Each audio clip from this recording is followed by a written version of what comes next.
Welcome to Kev's Travel Stories. Each week I'll be bringing you a story from the weird and wonderful world of travel, a world that can change the way you see life and love and even the way we find meaning.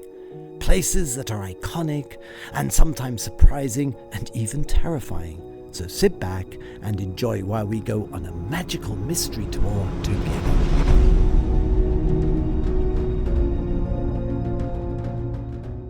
Welcome to episode 2 of On the Road with Kev. It's the 19th of January 2025. I'm in my little house in Drumcondra. It is now nearly 10:30 p.m. Packing is done. I'm excited about my trip. But when people asked, "Where are you going?" I had no idea, actually. So today I'm going to share the secret of where my destination, my new destination, is going to be. And I'm going to talk to you about why you should choose destinations with a difference. Now, my guiding light is that I will meet a friend when I get to Bangkok on Tuesday. And that is Diamond. Yes, my concierge friend, my good pal, my soulmate, my travel soulmate, who I've gone across Asia, down some pretty dark alleys, up some pretty amazing temples, in some pretty extraordinary street food restaurants, and meeting some pretty incredible people. Diamond, I just love you. You are such a breath of air. And I'll give you a little tip here. Befriend someone who's local or at least knows the area, because it has so many advantages. Number one, you don't stick out like a sore thumb. If you're a woman traveling alone, if you're a man of a certain age traveling alone, you may attract attention that is not particularly welcome. And I've seen this happen. It's just the way things are. But if you have a sturdy soul like Diamond, who is absolutely streetwise, and I'm going to say that word again, pick a friend who's streetwise. He can see a troublemaker. He can see a scam. He can see someone who's taking advantage of you.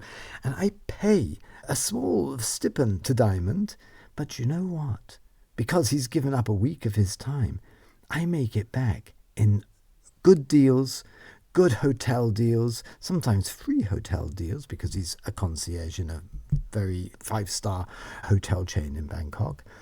And he will stop me being scammed. So any money, any small amounts that I share and I look after his costs, he actually pays it back many times over. So number one in how to choose an exciting destination is find a local, find a guide, find a travel agent. I cannot emphasize how important this is, because the travel agent, for example, going to Vietnam, I was caught short. It was impossible to fill in the online booking form to get the visa when I was there last year. And it was really stressful. I'd say I spent about 8 hours trying to fill in this impenetrable, terribly badly designed Vietnamese portal to get a visa. Now, if you go to a travel agent, they'll take on that 8 hours. It won't cost very much at all. We're talking about 5-10 euros for that little part of the deal. What's that worth for 8 hours of stress and not knowing that you're going to turn up? In the end, I couldn't actually get into Vietnam. Such was the calamity of trying to organize a visa late. And furthermore, when I was in Cambodia next door to Vietnam, I bumped into a couple of people, a couple of backpackers who had had exactly the same problem. And they were sitting in a sweat, waiting to take a train or a bus or a coach or a car, and they could not complete the visa application process anywhere. So first off, find a friend or use a local travel agent. Number one, you're putting money back into the local economy, and number two, it will save you money, time, stress. They also know where they're sending you. So that's a really important thing. Now, how to actually choose, when you've got all of this in place, how to choose the new destination?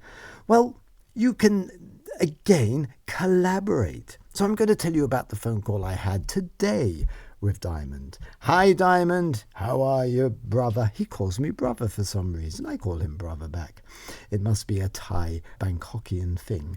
I said, how are you doing, brother? And he said, very good. He said, where are we going to? And I said, well, I have been to Vietnam before, but I missed Hoi An and I missed Da Nang.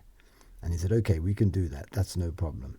I said, but I have to go to somewhere new. I have to bring back a new story, both for myself, which will then translate well for the listener. He said, okay, what about Mongolia? Well, I'd met a Mongolian in Dublin. They said it's cold and wet and snowy and sleek and grim. So that's off the cards. Japan, probably too far and probably needs a couple of weeks. Bali, lots of people have been there. And then Diamond said, as he always does, because he's got a nose for these things, for these travel gems, he said, how about, well, I'm not going to tell you until the very last second of this podcast, just to keep you listening and just to keep you on tenterhooks. But it is a place that not many people I know have visited. I know one Dubliner, my good friend Niall, who took a special needs Olympic team to this place for an international Olympic event. And it's going to be in the news in the future, possibly for all the wrong reasons. So I'll come back to that. But he made this suggestion and suddenly all my lights lit up. He pressed all the right buttons. My heart started pounding. I thought, yes, I can get behind this. I can get energy into this. This is a fantastic. And you know what? When I went to the gym today, I told a couple of people I was going there and their mouths literally fell open. So if you're picking a new destination, make sure it is a new destination. We are creatures of habit.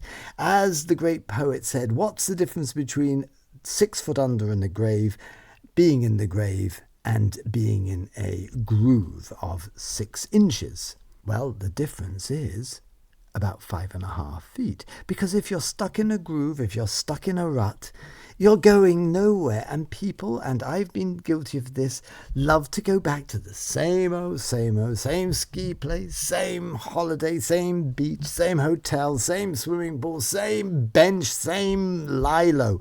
It's incredible. That's fine. And no harm in doing that for once a year either. But then my life has been turned upside down because I have gone to places that I never even heard of. The most poignant one would be going to Angkor Wat. Again, a Diamond suggestion. He said, this will change your life. It did. And Angkor Wat is this incredible temple complex, possibly one of the most holy places on earth. And I went there after going to Phnom Penh in Cambodia and seeing the killing fields, the genocide of over 2.4 million people. You can see their remains hacked to death. What human beings can do to each other is incredible. And I've talked about this, written about this a lot. But then you go up north and you catch an 8-hour bus. You could do a 2-hour plane flight, I would suggest, incidentally. And then you get to Siem Reap. And then you take a guide, my wonderful, wonderful, wonderful friend Cheney, who we are still in contact. And she takes you across the most spectacular scenery in the world to the top of a temple that is 1,000 years old, to a place where King Suleiman would have paid homage to the Buddha with his wife. And I met the Buddha there. And you can go on to the podcast to listen, and you can go on and you can find out for yourself what it can be like to really push your boundaries as a traveller, to really get new experiences. Instead of eating porridge every day, try something new. Try different foods, different tastes, different smells, different textures. It's the same in a holiday. It just lifts you. So this year, in a few days' time, when I made my reconnections in Bangkok, myself and Diamond, we are going to head off to, have you guessed that destination? It could be in the news for the wrong reasons. It could even be invaded by Xi Jinping, the Chinese premier. Yes, we're talking about Taiwan. We're talking about a place that is cloaked in conflict, potential conflict. It could be the next place where a world war starts. And I'd like to get there. And I was so excited when Diamond said it. I immediately said yes, because this is going to be in the news. I'll have been there. I can bring back reports on multiple levels, both as a holiday destination and as somewhere that's going to change your life. And you're going to meet people who are on the edge. It's like going to Ukraine just before the invasion, but this is going to be some serious invasion when you've got 1.4 billion people all geared up to obliterate you and take you over. So there you go. So how do you choose a new exciting destination? Let me review. Number 1, use a travel agent or find a local. Number 2, try to go to somewhere you've never been before. And number 3, take a jump into the dark. Go somewhere exotic. If you can afford the time and you have the money or the resources, do it. We will not be here forever, as the Buddha says constantly. And when you go to Asia, you get this wrapped into you. We are here for a short time, and I think a reflective time, and a time to cherish and season and grab hold of by the scruff of your neck. And tomorrow at 1:10, I grab life by the neck, head off, and you're coming with me, dear listener. Look forward to seeing you then.